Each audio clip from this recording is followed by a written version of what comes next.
Добрый день, дорогие друзья! Я приветствую вас на новой лекции канала «Жизнь после жизни есть, я знаю», который посвящен доказательствам жизни после смерти и устройству потустороннего мира, куда каждый из нас попадает по завершении своего земного пути, где и воссоединяется с ранее усопшими родными и любимыми и продолжает бесконечное путешествие по нашей прекрасной и удивительной Вселенной. Дополнительную интересную и полезную информацию за пределами лекций, ответы на ваши вопросы о жизни после смерти, познавательные статьи о потустороннем мире и даже мини-влоги о моей жизни вы найдете в нашем телеграм-канале. Ссылка на него, как всегда, в описании видео и на экране. Добро пожаловать! Сегодня мы поговорим о карме, узнаем, что это такое, отделим зерна истины от плевел разнообразных эзотерических выдумок, разберемся в том, как карма работает, и поймем, почему никогда не следует о ней забывать. Приступим. Если с самим продолжением жизни после смерти физического тела человека все понятно, это непреложный факт, неоднократно доказанный во множестве научных исследований, свидетельств и экспериментов. Смотри ссылки на эти источники в уже упомянутом телеграм-канале и любой нашей книге цикла «Жизнь после жизни есть, я знаю», то по мере углубления в наше существование как бессмертных духов возникает все больше вопросов. Но это нормально. Процесс познания, образования, развития и роста бесконечен, поскольку бесконечна и сама Вселенная. Вопросы будут всегда, как будет всегда и поиск ответов на них. Одним из таких вопросов является так называемая карма, или пресловутый закон бумеранга. Внутренним наитием, а также через многовековые наблюдения за всем вокруг, люди увидели, что есть какой-то механизм, который воздействует на человека, возвращая ему добро в ответ на сделанное добро и зло в ответ на совершенное зло. Понятие кармы пошло из буддизма, но на самом деле это лишь одно из названий определенно существующего механизма. Здесь кармой мы его называем лишь для простоты понимания зрителей и слушателей и избавления их от утомительных повторов уже известных им вещей. Как и многое, что не регистрируется земными органами чувств и приборами, карма отрицается представителями редукционной науки и религиозными деятелями. Но на общечеловеческом уровне отрицать ее бессмысленно, так как всем очевидно, что она существует и неотвратимо влияет на нас и наши жизни. Многие, кто живет достаточно долго, неоднократно чувствовали ее влияние на себе. Кто-то стал свидетелем кармического воздействия на своих родных, друзей, соседей, врагов и так далее.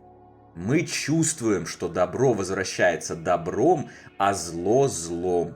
Хоть иногда и отмахиваемся от этого, но на уровне подсознания мы это знаем как факт.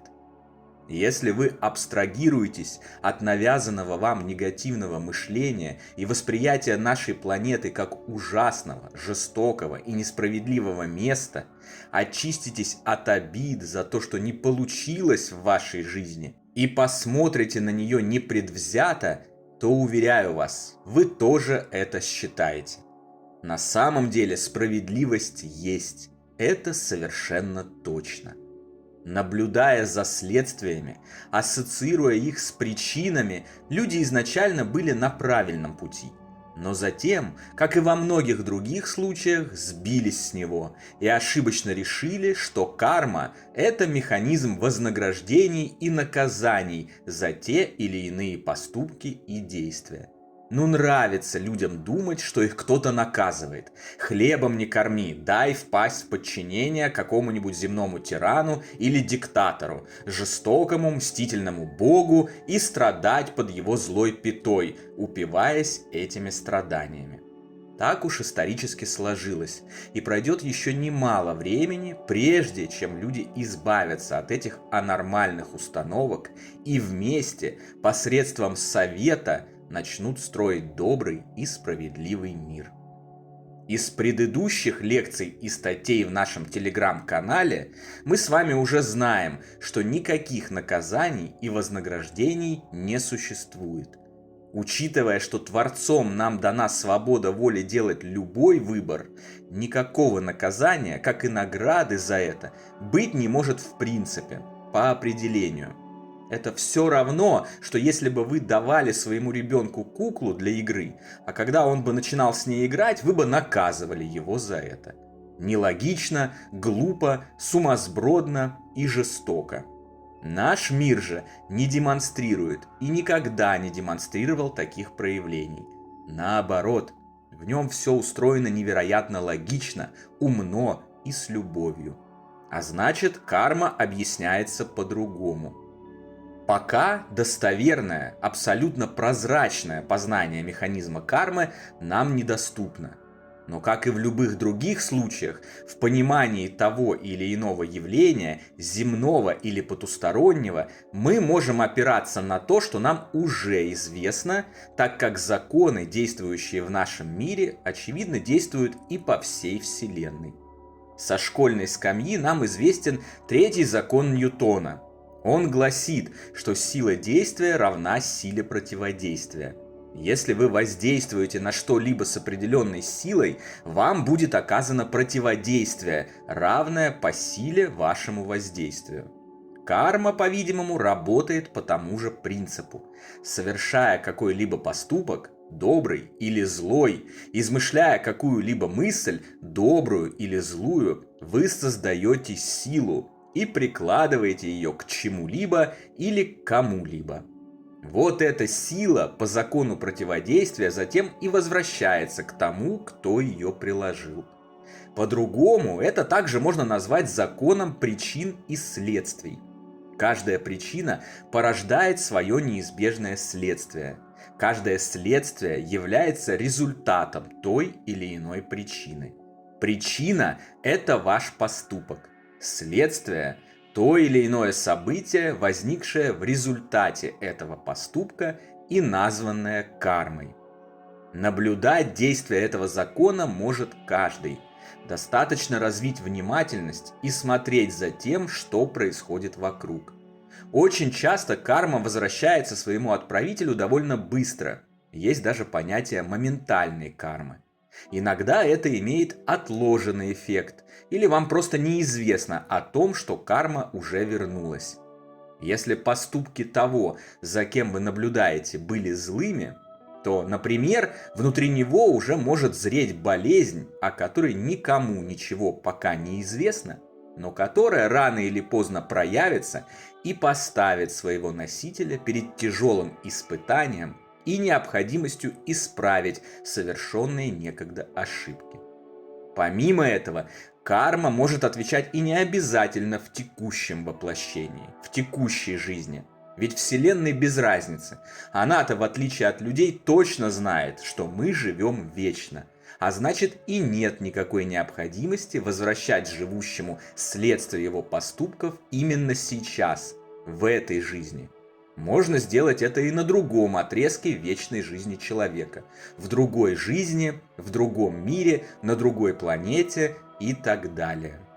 Определенно у механизма кармы есть свои рычаги, надстройки и проявления более сложные и даже пока недоступные для нашего ограниченного понимания.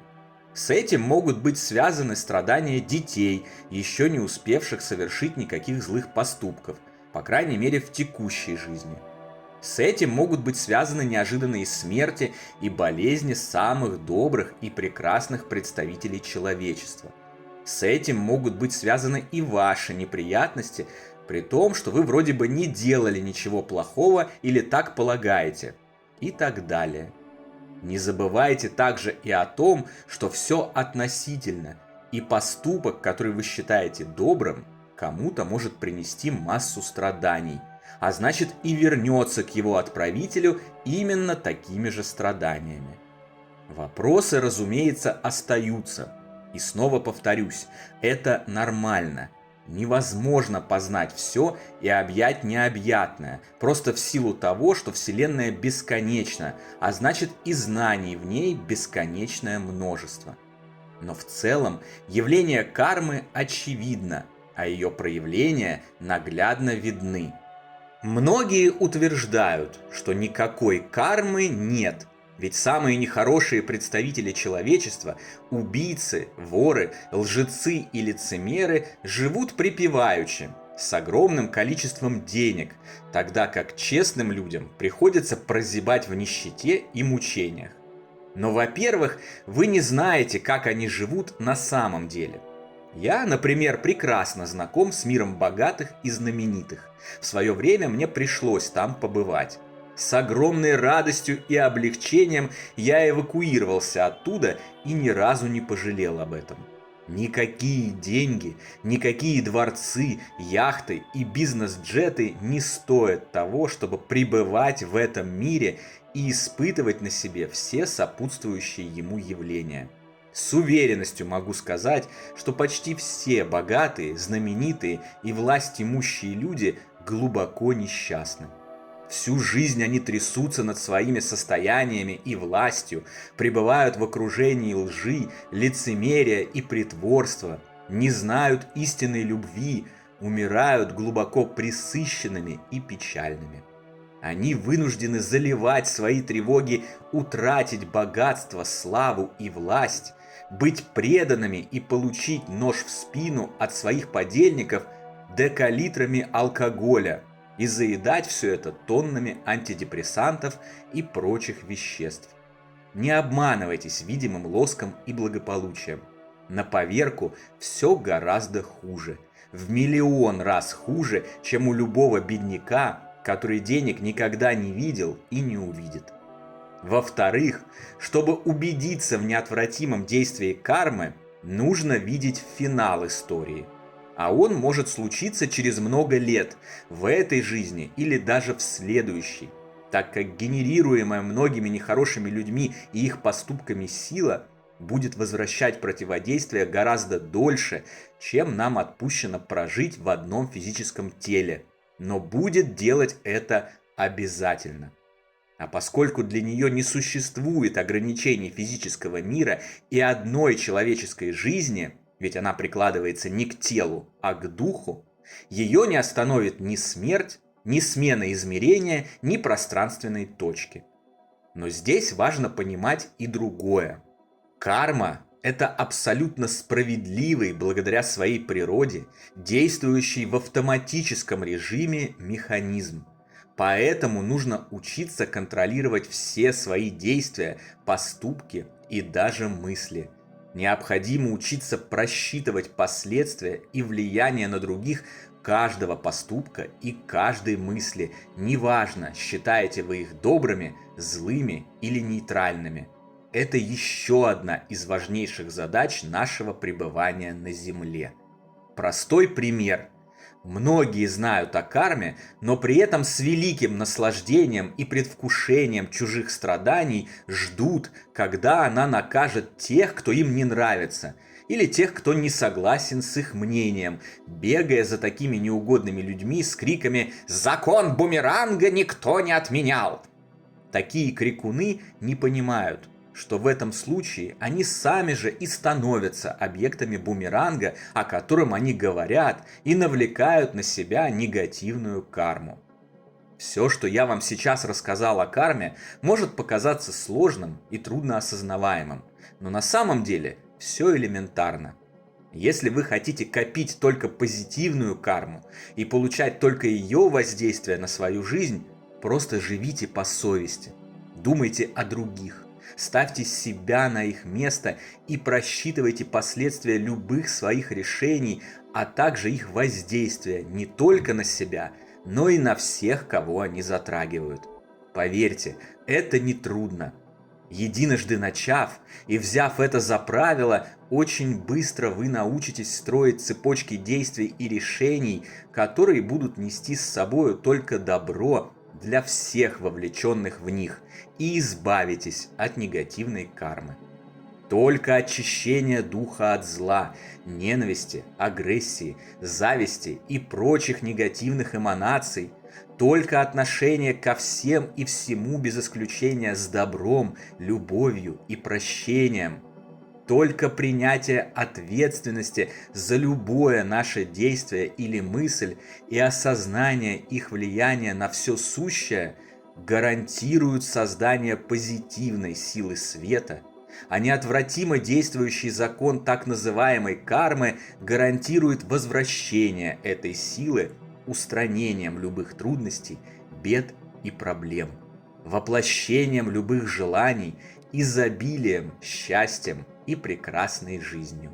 Жизнью, которая однажды, когда придет ваш час, завершится безболезненным, спокойным и комфортным переходом на тот свет, великолепной, радостной встречей с нашими уже ушедшими туда родными и любимыми и продолжением нашего совместного пути, полного новых открытий, интересной деятельности и захватывающих приключений. На сегодня это все, дорогие друзья. Не забудьте про наш Телеграм.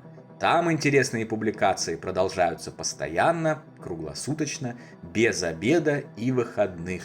Встречаемся на новой лекции здесь же, на нашем канале. А пока всего вам самого лучшего, волшебного и замечательного.